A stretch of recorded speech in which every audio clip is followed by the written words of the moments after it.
इस मशीन को भी अभी खराब होना था। इतने सारे कपड़े पड़े हुए हैं सिलाई के लिए। अगर समय पे सबके कपड़े सिलाई करके नहीं दूंगी तो दोबारा से कोई काम भी नहीं देगा मुझे। ये मशीन इतनी भारी है कि मैं इसे खुद उठा के मार्केट भी नहीं लेके जा सकती। मैंने खुद भी ठीक करने की कोशिश की है पर ये मुझसे ठीक ही नहीं हो रही है। ये तूने क्या कमरे में गंद फैलाया हुआ है? ये मेरा काम है, आप इसे ऐसे गंद मत बोलिए। शादी से पहले मैं ये काम करके अपने घर का पेट पालती थी। पर शायद तू भूल रही है, अब तेरी शादी हो गई है। शादी से पहले जो भी तूने किया वो वहीं पे छूट गया। ये सब गंद यहाँ क्यों फैलाया हुआ है? ये काम करना तेरी मजबूरी थी, इसलिए तू अपने मायके में ये काम करती थी। पर अब तुझे ये सब काम करने की जरूरत नहीं है। मेरे मोहल्ले में आजू बाजू के लोग देखेंगे कि मेरी बीवी सिलाई मशीन चलाती है तो मेरी कितनी बेइज्जती होगी। पर इसमें बेइज्जती की क्या बात है? ये तो मेरे हाथ का हुनर है कि मैं इतनी अच्छी सिलाई कर लेती हूँ। अपना हुनर अपने पास रख, हमें तेरे हुनर की जरूरत नहीं है। ये काम भी कोई काम है भला? कल कबाड़ी वाला आएगा ना, ये मशीन में उसे उठा के दे दूंगा। पता नहीं कहाँ से इस गंदी मशीन को उठा के लाई है। नहीं नहीं, ये सब करने की जरूरत नहीं है आपको। आप मेरी सिलाई मशीन को ऐसे कबाड़ी वाले को नहीं दे सकते। क्यों नहीं दे सकता? मैं चाहूँ तो कुछ भी कर सकता हूँ, क्योंकि ये मेरा घर है और तुझे मेरे घर में मेरे हिसाब से रहना होगा। तो क्या ये घर मेरा नहीं है? तेरा कैसे हो जाएगा? ये घर मेरे बेटे का है। इस घर में मेरा बेटा कमाता है, घर उसी का होता है जो कमाता है। और तू क्या ये टुच्चा फुच्चा काम लेके बैठी हुई है? सिलाई करना भी कोई काम होता है भला? ये तो मेरे हाथ का हुनर है माँ जी। कोई भी काम छोटा या बड़ा नहीं होता। बंद कर अपनी बकवास। तूने तो मोहल्ले और पड़ोस में हमारी नाक कटवा के रखी हुई है। मेरा बेटा मल्टीनेशनल कंपनी में नौकरी करता है और उसकी पत्नी सिलाई का काम कर रही है। कितनी शर्म की बात है ये। और मैं नहीं चाहूंगी कि तेरी वजह से मोहल्ले पड़ोस में हमारी बेइज्जती हो।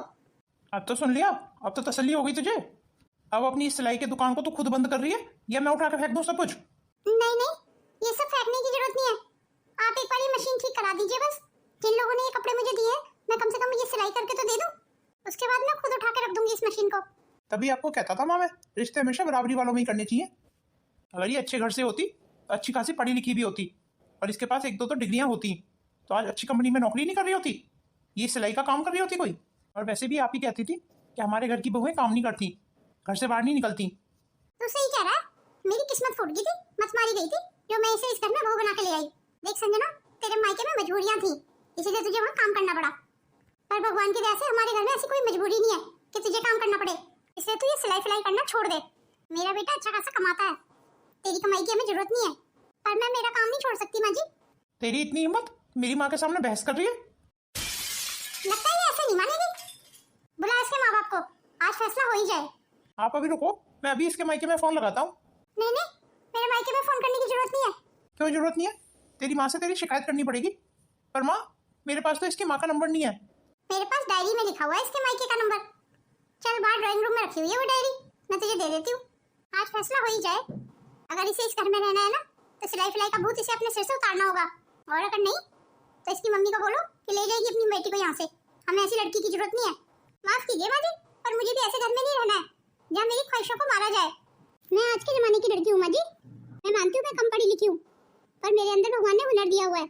मैं अपने हुनर को ऐसे दबा के नहीं रख सकती, क्योंकि समय आने पे सब साथ छोड़ देते हैं, पर हमारा हुनर हमारा साथ कभी नहीं छोड़ता। देख लिया तूने अपनी पत्नी को, कितनी जवान चला रही है। क्या कैंची की तरह कतर कतर बोल रही है। कितनी लंबी जवान है इसकी, मुझे तो इस बात का पता ही नहीं था। आप बस एक इशारा कीजिए माँ, इसे इसकी औकात याद दिला दूंगा। तुझे अगर इस घर में रहना है ना तो जैसा हम चाहते हैं हमारे हिसाब से ही रहना पड़ेगा। और अगर तुझे अपनी मनमानी करनी है, निकल जा मेरे घर से। इस घर के दरवाजे तेरे लिए खुले हुए हैं, तू यहाँ से कभी भी जा सकती है। हाँ हाँ, मुझे भी नहीं रहना ऐसे घर में। मैं जा रही हूँ अपने मायके। मुझे भी ऐसे घर में नहीं रहना जहाँ मेरे काम को छोटा समझा जाए। इस छोटे से काम को लेके इतना अकड़ दिखा रही है, इसे लग रहा है इसने पता नहीं कितनी डिग्रियां ले ली हैं। और वैसे भी तेरे जाने से हमें कोई फर्क नहीं पड़ता। मेरे बेटे की शादियों की कोई कमी नहीं है। मेरा बेटा इतना अच्छा खासा कमाता है, मैं अपने बेटे की दूसरी शादी कर लूंगी। ठीक है माँ जी, जा रही हूँ मैं। देखा ना माँ आपने कैसे अपनी जिद पे अड़ी हुई है। एक बार भी इसने ये नहीं कहा कि हाँ ये काम छोड़ दूंगी मैं। इसके माँ बाप ने यही सिखाया हुआ इसे, बड़ों के सामने जबान चलाना। मेरी किस्मत फूटनी थी जो इस जैसी बहू आ गई इस घर में। तेवर तो देखो महारानी के, जरा सा भी चेहरे पे डर नहीं था। ऐसे लग रहा था जैसे इसने सिलाई नहीं IAS की डिग्री ले ली हो। मैं भी देखती हूँ कितने दिन इसका मायके में गुजारा होता है। अगर आती है तो ठीक है, नहीं तो तू चिंता मत कर रजत, मैं तेरी दूसरी शादी कर दूंगी। और हाँ, भूल के भी से इसके मायके से लेने मत जाना तू। अरे नहीं नहीं माँ, मैं नहीं लेने जाऊंगा इसे। मुझे ऐसी मनमानी करने वाली औरतें बिल्कुल पसंद नहीं है। औरत को हमेशा आदमी के सामने झुक के रहना चाहिए।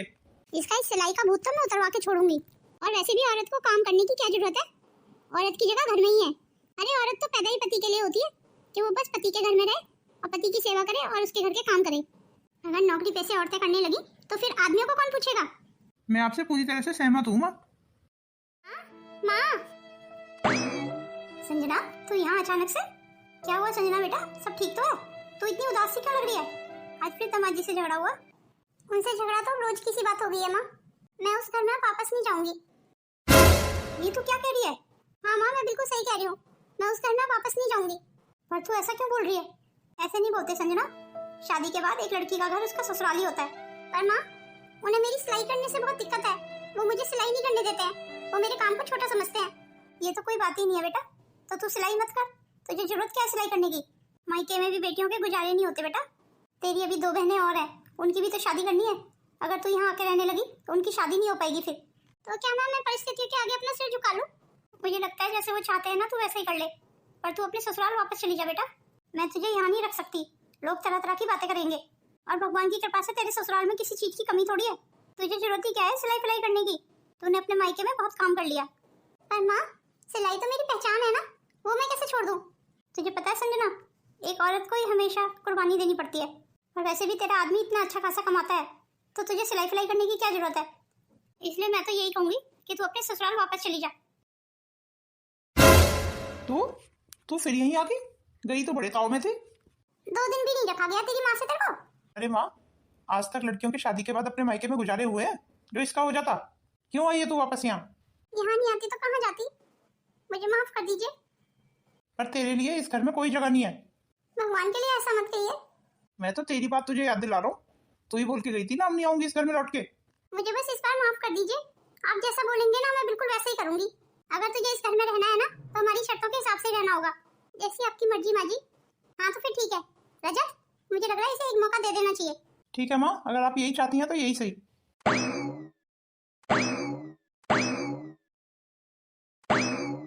माँ, माँ। अरे प्रगति, तू ऐसे रो क्यों रही है? और तू अचानक से ऐसे? दमाजी तो ठीक है ना? नहीं माँ, कुछ भी ठीक नहीं है। पर हुआ क्या है प्रगति? मेरे ससुराल वाले चाहते हैं कि मैं नौकरी करूं या कोई काम करूं। उन्हें मेरा यूं घर पे खाली रहना अच्छा नहीं लगता है। उनको लगता है जैसे अभिषेक नौकरी करते हैं, मुझे भी कोई नौकरी करनी चाहिए।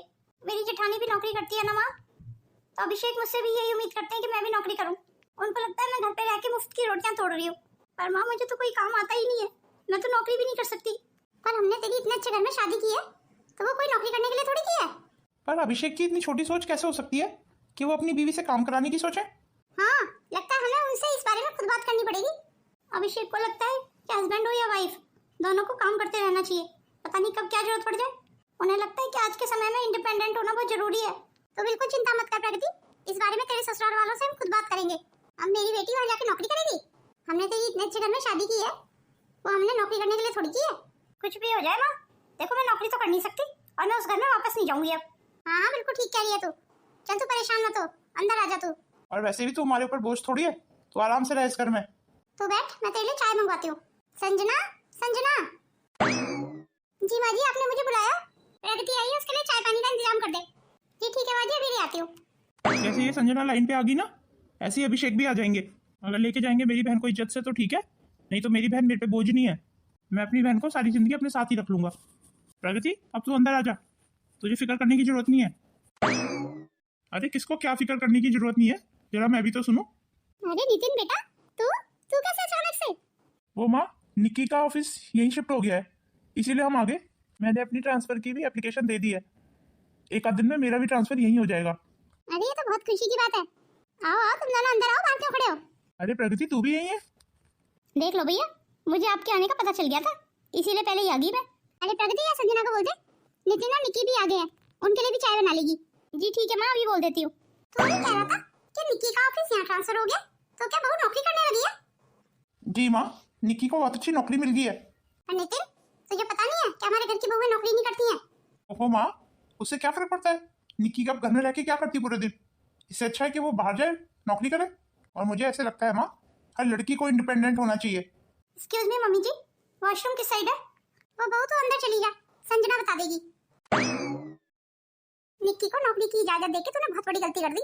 मैं कुछ समझा नहीं माँ, कैसी गलती? निक्की जब खुद ही पैसे कमाएगी तो वो तेरी अहमियत क्या करेगी फिर? तेरी पूछ तो बिल्कुल खत्म हो जाएगी। अब तो वो हमेशा अपनी मनमर्जी करेगी, तेरे से तो वो पूछना भी गवारा नहीं समझेगी। नहीं माँ, निक्की उन लड़कियों में से नहीं है शुरू शुरू में सब ऐसे ही बोलते हैं, और वैसे भी औरतें घर चलाने के लिए बनाई गई हैं, ना कि नौकरी करने के लिए। पर माँ, आज के समय में औरत घर भी चलाती है और नौकरी भी करती है। आजकल महंगाई इतनी हो गई है कि एक के कमाने से खर्चे ही नहीं चलते। ये कैसी नामर्दों वाली बातें कर रहा है तू नितिन? तो तू औरत की कमाई खाएगा। रजत बिल्कुल ठीक कह रहा है। ओहो माँ, आपकी इसी घटिया सोच की वजह से मैं यहाँ आना नहीं चाह रहा था। दुनिया कहाँ से कहाँ पहुंच गई माँ, और आपकी सोच वहीं की वहीं है। बहू, मैंने सुना है नितिन 2 साल के लिए ऑफिस के काम से विदेश जा रहा है। जी माँ जी, आपने बिल्कुल ठीक सुना है।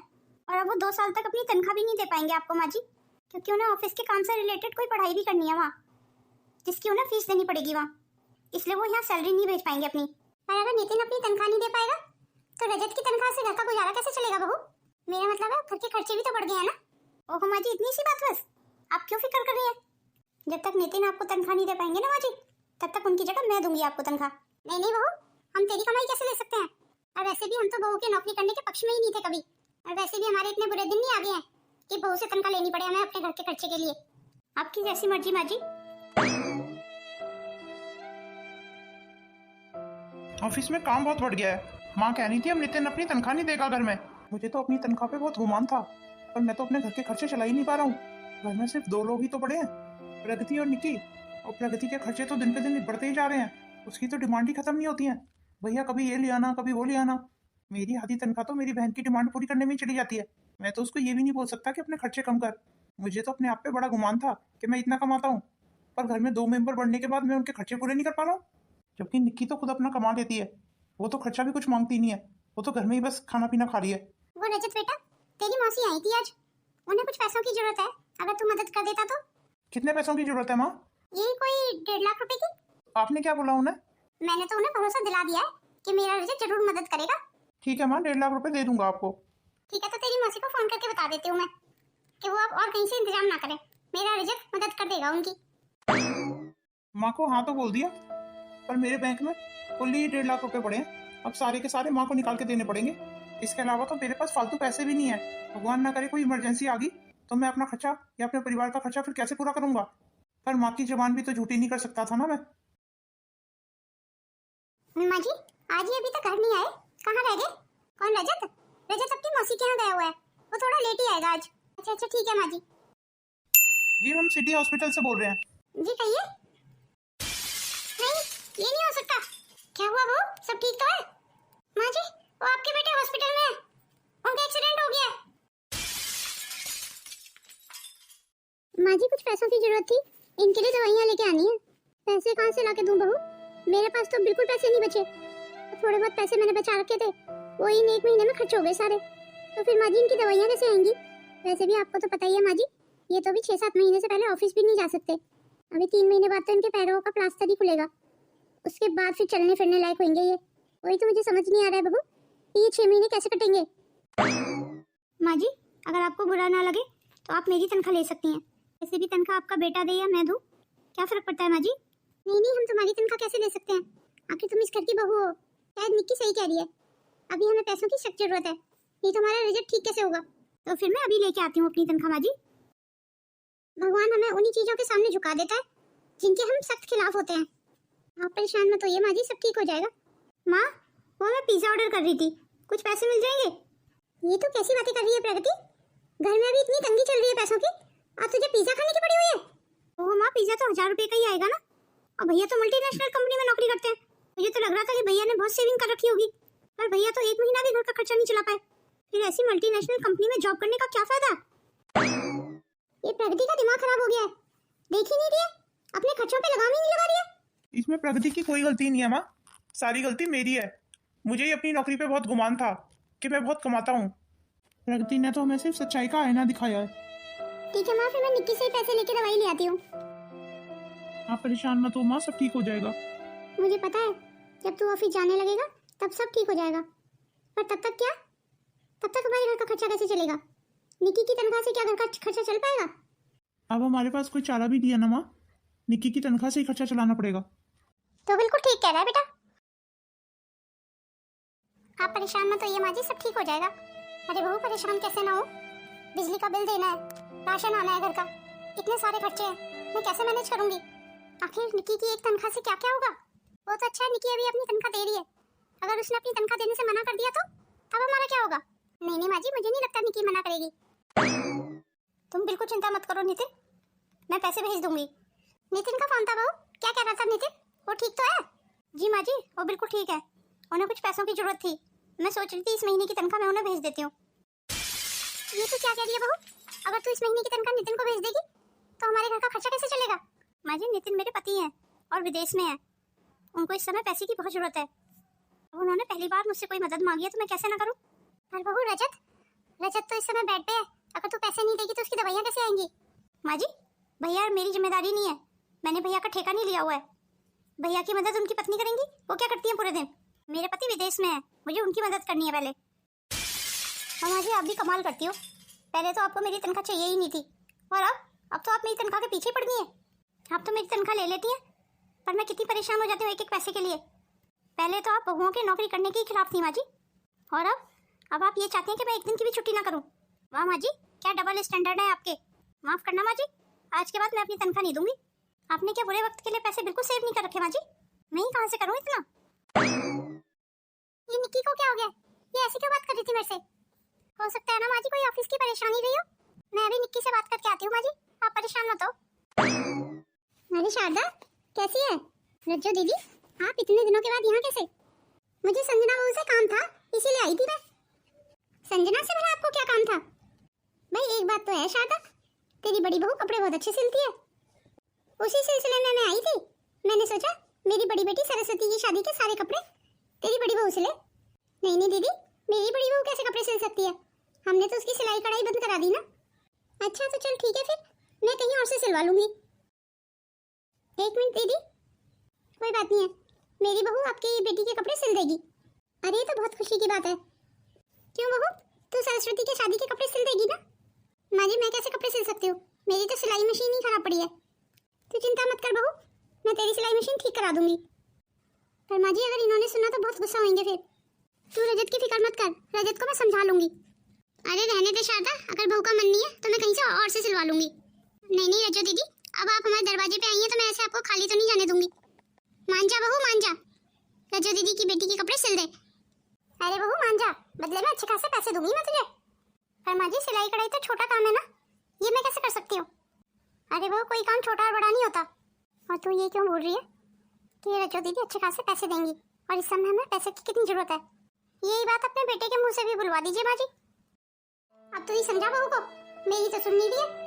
सुना आपने, माँ मुझसे कितना छोटा काम करने के लिए बोल रही है। अब अगर मैं सिलाई कढ़ाई का काम करूंगी तो गली मोहल्ले वाले क्या बोलेंगे? समाज में क्या इज्जत रह जाएगी आप लोगों की? मेरा पति मल्टीनेशनल कंपनी में काम करता है और मैं छोटा मोटा सिलाई का काम करती घूमती हूँ। मुझे पता है संजना, तुम ये सब क्यों कह रही हो, पर जो हुआ सो हुआ, उसे भूल जाओ ना। अब अपना सिलाई का काम शुरू कर दो दोबारा से। पर अब मेरा मन नहीं करता है सिलाई करने का। कितनी आसानी से तुमने मेरे हुनर को छोटा और गंदा काम कह दिया था, इसलिए तो आपके कहने पे मैंने अपना सब काम छोड़ दिया। पर भगवान का न्याय देखो, भगवान ने ऐसी परिस्थितियां बना दी कि आप लोग खुद मेरे को उस काम को शुरू करने के लिए बोल रहे हो। याद है ना आप लोगों ने कितने ताने दिए थे मुझे? मेरे साथ साथ मेरे खानदान को भी आपने गलत बोला था, और आप लोग एक औरत के काम करने के कितने खिलाफ थे। अब इन सब बातों को भूल जाओ संजना, और अपना काम फिर से शुरू कर लो। इस समय पैसे की हमें बहुत ज्यादा जरूरत है। आप कहते हैं तो शुरू कर लेती हूँ, पर हाँ, रज्जू मौसी की लड़की के कपड़े ही सिलूंगी मैं, उसके बाद फिर बंद कर दूंगी अपना काम। और इस तरीके से घर वालों के जोर देने पे संजना ने अपना सिलाई का काम फिर शुरू कर दिया। और जैसा कि आप सब जानते हैं कि सिलाई कढ़ाई में तो संजना का कोई मुकाबला ही नहीं था। लोग उससे दूर दूर से कपड़े सिलवाने आते और उसे मुंह मांगे पैसे देके जाते। और सिलाई के काम के साथ साथ संजना ने सिलाई की क्लासेस भी लेनी स्टार्ट कर दी, और देखते ही देखते संजना अच्छा खासा पैसा कमाने लगी। आंटी जी, मम्मी ने कुछ पैसे भिजवाए हैं। धन्यवाद माही बेटा। अरे आंटी जी, इसमें धन्यवाद की क्या बात है, ये तो आप लोगों की मेहनत के पैसे हैं। ठीक है तो फिर मैं चलती हूँ। पहले ये खुशखबरी संजना को देती हूँ। अरे वाह, ये तो अच्छे खासे पैसे मिल गए। आज इतनी बड़ी मुश्किल की घड़ी में बहू का हुनरी काम आया आखिर। मैं खामखा अपनी बहू को नीचा दिखाती रहती थी। आज मुझे समझ आया कि पति पत्नी दोनों का काम करना जरूरी है। एक औरत चाहे तो क्या नहीं कर सकती, औरत घर भी संभाल सकती है और दुनियादारी भी संभाल सकती है। इसका मतलब मेरे दामाद जी सही थे। दामाद जी ने कहा तो था कि आज के समय में पति और पत्नी दोनों को कमाना जरूरी है, और मैंने मेरी बेटी को कभी आगे बढ़ने का मौका नहीं दिया। पर अब मैं अपनी गलती सुधार लूंगी। संजना बहू, संजना बहू। जी माँ जी, आपने बुलाया? ये ले बहू तेरी मेहनत की कमाई, माही अभी पैसे दे के गई है। अब अपने हुनर को दबने मत देना बहू, क्योंकि तेरा हुनर ही तेरी पहचान है। और अगर हो सके तो ये काम प्रगति को भी सिखा दे। सिखाएगी ना बहू? जी माँ जी जरूर। और आज के बाद तेरी सिलाई कढ़ाई के काम में मैं भी तेरी मदद करूंगी। सच माँ जी? ये तो बहुत खुशी की बात है। और ये ले, अब ये पैसे पकड़। ये पैसे आप ही रखिए माँ जी, इन पे आपका ही अधिकार है। जीती रहे बहू, जीती रहे। भगवान करे तो खूब तरक्की करे।